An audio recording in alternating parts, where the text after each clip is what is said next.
last segment. Let's go to Antonio and FEMA 9. Antonio. Hey, David, how's it going? Doing good. Go ahead.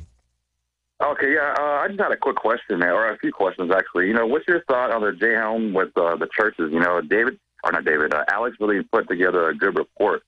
And in the report, how they talk about the churches will go along with Romans 13. And, you know, there's a lot of them that I think will just go along with it. What are your thoughts? Well, my understanding of Romans 13 is that when the Bible talks about the government being created by God, it's talking about it being his agent for good. And when you start looking at that passage, if you read that passage and substitute for government or for authority, if you substitute Hitler, for example, okay? If you put that in there, there's a real cognitive dissonance. You really ought to understand that. So what they're talking about is that a legitimate government, I think it's descriptive, saying that a government can be God's agent for good. But we need to understand that when God sets up an authority, when he sets up a family with parents, with a father, with a mother, if they start abusing that authority, then they no longer have legitimate authority. You understand? It's just like if a government abuses its authority and becomes a force of evil, as Hitler did in Nazi Germany, then people like Dietrich Bonhoeffer, or pastors, they need to get involved in taking that person down. You need to protect the innocent. That is the overriding principle here. We're not to be blindly subservient to an immoral government. So if this government is immoral, you have an imperative duty to take it down. And as Alex has pointed out, what is the legitimate government here in America? What is the king? The king is the law. The king is the Constitution. As the founders said at the time of the American Revolution, they had a saying. They said, lex rex. In other words, the law is king. That was like kind of a Latin version of that. The Constitution is the king. Every person that has elected office takes an oath to the Constitution, just as they would take an oath to a king. And so when they violate the Constitution, when they violate their oath to office, they are an unfaithful steward and they have no legitimate authority. So think of it that way.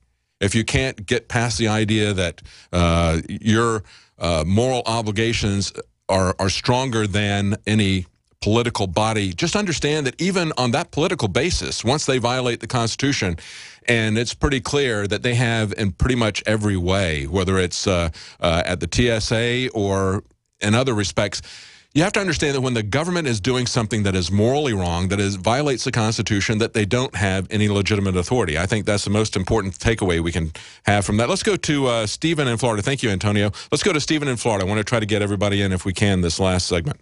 Go ahead.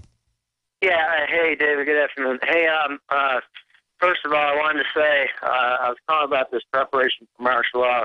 I just wanted to say, first of all, as a Bible-believing Christian and an American, I'd rather die standing in defiance than kneeling in compliance.